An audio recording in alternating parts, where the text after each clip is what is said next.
omutima omubi ennyo nyini ddala okusinziira ku bangi abalyogerako naye lirimu ki ekikulu ekyasikiriza mukulu Mbwatakamwa okugamba nti kampani k'omukolo nze owa Nuupu mpagire etteeka eryo.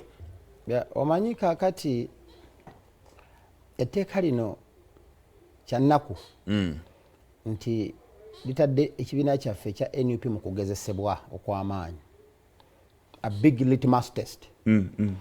Era tulina okuba beegendereza ennyo. Tuvuga ngambe pulezidenti yakoze by'okupapa bino talina kuvaayo n'apapa byogera, tulina birwanira mu kisenge. Kivuga abeefuddiisi bo baali maneginga bulungi ne Sseggona okakana kyaggwa ne Uganda teyamanya nti waliyo etteeka baakimaneginga kisajja kikulu. Problemu kati ffe tusajjudde bbwa. Okishagedde ekyokubiri ffe nga NUP principle yaffe esinga obukulu rule of law and constitutionalism. Twogera nnyo ku democracy nga Nuupu era ne Uganda tubakakasa nti tugenda kuleeta obukulembeze obw'enjawulo ku bwa Museveni dictator. We are removing a dictator.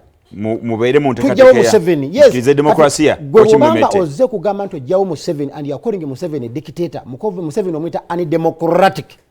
Akuteeka ku litmus test nti okakasa bannayuganda nti kyamazima oli better than Museveni. Kati ogwo gwe mulimu gwo twetisse. President wange Robert Kyagulanyi Ssentamu, abakulembeze ab'okutopa b'ekibiina kyaffe kya NUP, naffe ng'ababaka ba paalamenti n'abakulembeze bonna aba NUP, omulamwa omutawaana ogutwolekedde. Kwe kakasa bannayuganda nti ffe tusinga oba tukira Museveni. Ensomika basobole okumuggyako obulaavu obwagazi babuteeke ku ffe. Essubi baliteekemu NUP. Kubanga ensibuko ya demokrasi kulonda.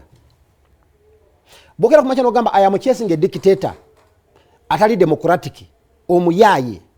Ne bakubuuza mu nnyumba yo kiri kitya. Tulina mu obuzibuzibu. Anti butya. Kubanga neba mu kika kyange zeka kemuzadde abaana. Singa nfanga sirina zikiwandiko kyendese mabega kyogera ku byange. Era bana babaga mutulawo mwekube akalulu. Ani ali obusika. Bobanga akantu akatone ennyo kakulemye mu nnyumba yo kakasotye gwanga tojaddiwa ojja kuba democratic. Bobanga golemeddwa okumaneginga akatone ennyo akali mu nju yo. Otandise kwekwasa bagamba analemwe ebbuzo okutuga nti lintunuulidde. Kubanga nze kyenabadde nkugamba ekyampagiza etteeka tulonde. Naye abaye nali mutabagenda tulonda. Tabagenda tulonda. Kera kumacha abasajja ba NUP bawo omukisa. Bannange nga ate bagukola bulijjo si kipya. Wanga nebo yagala ogenda ku committee yonna. Owandiikira expression of interest. Owandiikira chief whip waffe.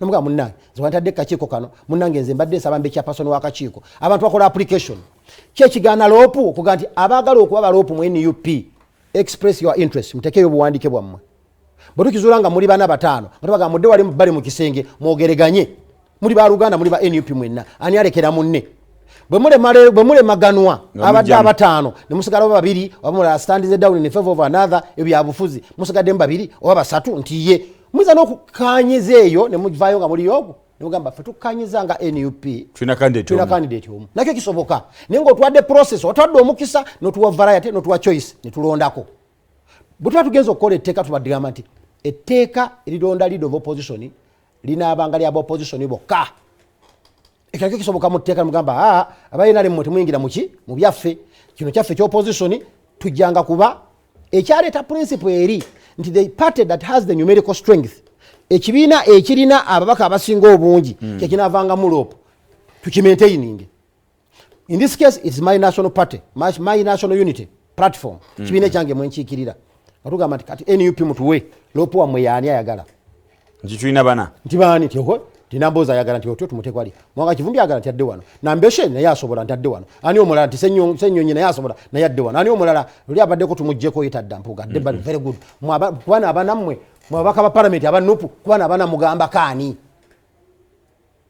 bale maganwa nga tugamba kakati otyo tugetu kuba akalulu nga tubaka akalulu nawudde abantu babyogera nedda mwadde Museveni kubo tukuba nze bali bamvetinga bunye bakakasa nti ndi wa NUP and wa opposition ngandi tested nabwageze mbulina era twatugambye okulona nga wa NRM tayingira waffe wanga nze neteka njagala dikyusa nze kubanga twamugambe ndi kigere ku debate tugenda okukuba panel beating etteeka nze nganze nabye njagala ebimu narudde gundi nga byogerako lulume manyani lumu Richard ne binsanyusa nengama okuvira ddala waggulu nze ne president nga tugenze mu kalulu banga yakitaddemu nange nkiwagira butuva mu kalulu nga semogere bali mu kinaana asinze abadde owokubiri ajje butereevu mu palamenti oba buli awezezza obululu obusuka mu miliyoni si buli awezezza obululu abadde owokumeka simple majority abadde owokubiri ajje mu palamenti lwaki nti pulezidenti wange Kyagulanyi babanga abadde owokubiri tajja kgenda mu buzibu bwa kunoonya leader of opposition ng'ate ensemba z'omulonda ebweru automatically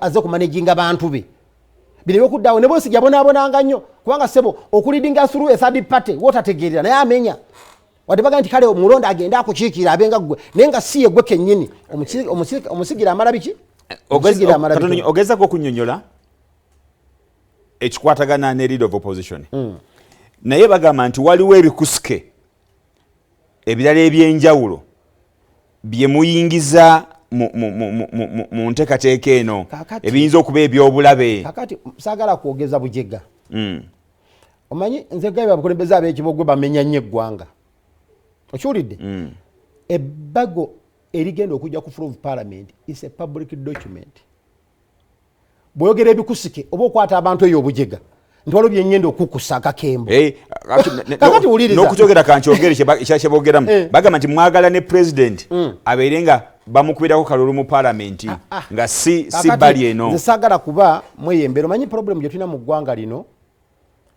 be bantu abatutte nti bannayuganda tebategeera oba social media eno yakireese ti omusajja abeera ku social media bloga tumeta ba influencer bwaba tandise okuinfluencinga abantu nalaba nga alina likes alina following atandika okulowooza bategeerera basiru bayita abasiru bange najja nabakuba ekiboozibozi mwana wattu bannayuganda abasinga amwe ne bagaana okubuuka okukitegeera bwe baleeta biiru eba public document buli munnayuganda yenna ne roopu naffe ababaka era bagitupulintinga ne bagituwa temubakaatiko kakukusibwa era baba bakakukusizza tulina emitenda gyonna mwe bannamawulire we muli okubayita ne tubagamba bintu byalimu mu biiru ani abikukusizza bitaddemu ne bagisoma kawaayiro ku kawaayiro n'owanika omukono no proposing amendment oba n'osaba kagibwewo ddala era n'owa justification kano kaveewo tekalina makulu abantu baffe saagala beeteeke mu mbeera ey'okutya debate nti ffe tutya debate jangu wage bannange nga kati nkugambye nze ebirowoozo byange byali birala naye kakati ngiyinza okulaba nga bitambudde banga nze bimanyi nti